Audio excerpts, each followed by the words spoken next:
Have you ever felt tired all the time, gained weight for no reason, or found your hair thinning? What if I told you the culprit might be a tiny, often overlooked nutrient? Today we're diving deep into the world of iodine, a mineral that's absolutely crucial for your health, but one that many of us are unknowingly deficient in. We'll uncover what iodine actually does, why you desperately need it, and how to make sure you're getting enough. Stick around, because what you learn today could honestly change your life. So what's the big deal with iodine anyway? Well, think of your thyroid gland, that little butterfly-shaped gland in your neck, as the master controller of your body's metabolism. It dictates how fast you burn calories, how much energy you have, and even your body temperature. And what does this master controller run on? You guessed it, iodine.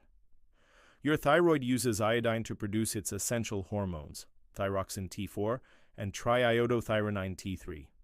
Without enough iodine, your thyroid can't do its job properly. It's like trying to run a car without fuel.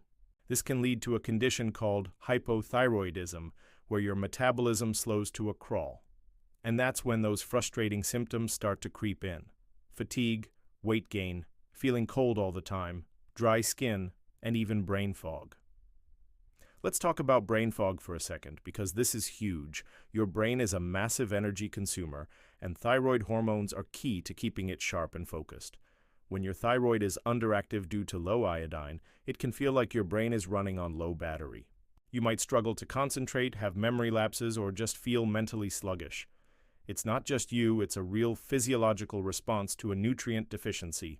In fact, iodine is so important for brain development that a severe deficiency during pregnancy and infancy can lead to irreversible developmental issues.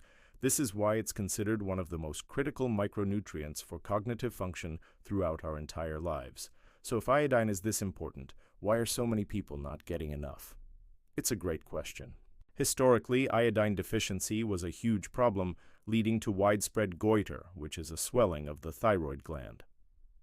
To combat this, many countries started iodizing salt back in the 1920s. Problem solved, right? Not quite. In recent years, with the big health push to reduce sodium intake, many of us have cut back on table salt. Plus, a lot of the salt used in processed foods and fancy gourmet salts like sea salt or Himalayan pink salt often don't contain added iodine. It's a classic case of an unintended consequence. We tried to do something good for our heart health by cutting salt, but we may have inadvertently created another problem for our thyroid. Another factor is our modern diet. Certain foods, known as goitrogens, can interfere with your thyroid's ability to use iodine. These include raw cruciferous vegetables like broccoli, cauliflower, kale, and cabbage. Now, hold on, don't go throwing out your kale salad just yet. These foods are incredibly healthy, and you'd have to eat a huge amount of them raw for it to be a significant problem.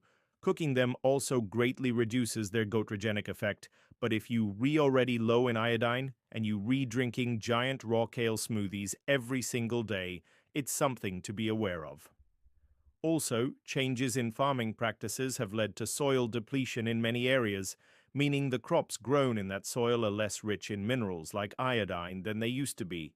So, how can you tell if you're low on iodine? The symptoms of mild to moderate deficiency can be pretty subtle and overlap with many other conditions, which is why it often goes undiagnosed. The fatigue, the weight gain, the hair loss, the dry skin, feeling cold, these are all classic signs. You might also notice you're getting sick more often, as iodine also plays a role in your immune system. If you're experiencing several of these symptoms, it's definitely worth talking to your doctor. They can run tests to check your thyroid hormone levels and your urinary iodine concentration to get a clear picture of what's going on. Please don't try to self-diagnose or start mega-dosing supplements on your own.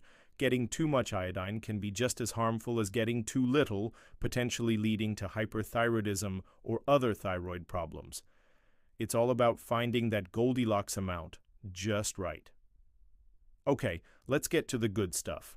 How can you naturally and safely increase your iodine intake? The best sources are from the sea. Seaweed like kelp, nori, and kombu is packed with iodine. In fact, kelp is one of the most potent natural sources on the planet. Just a small amount can provide more than your daily requirement, so you do need to be mindful not to overdo it.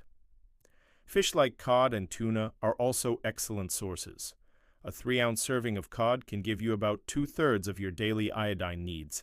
Dairy products like milk, yogurt, and cheese are another great source, as iodine is often used in sanitizing solutions in the dairy industry and can end up in the final product.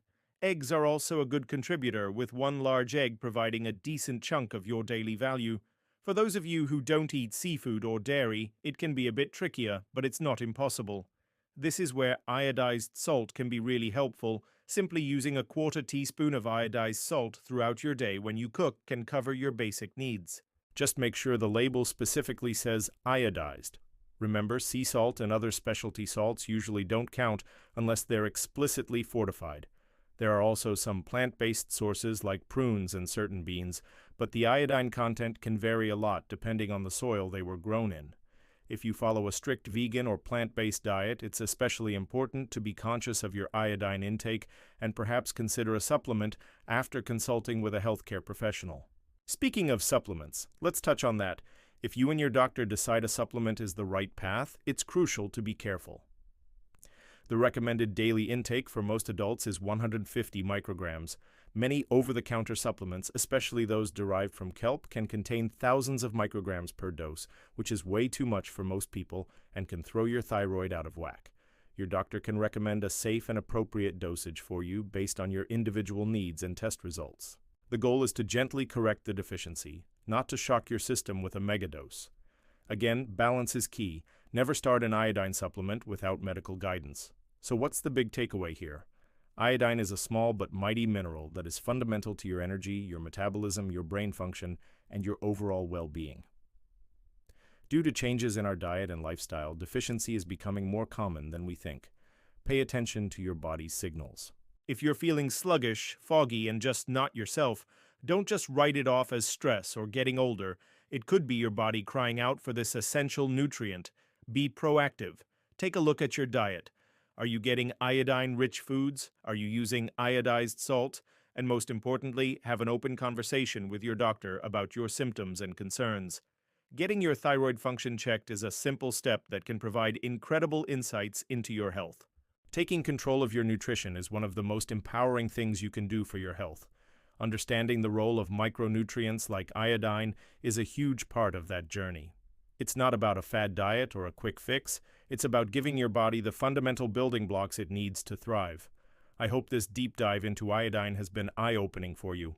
If you found this information helpful, please give this video a thumbs up and consider subscribing to the channel for more health and wellness content. And I'd love to hear from you in the comments. Have you ever suspected an iodine deficiency, or do you have any great tips for getting more iodine in your diet? Share your stories below. Thanks so much for watching, and I'll see you in the next video. Stay healthy.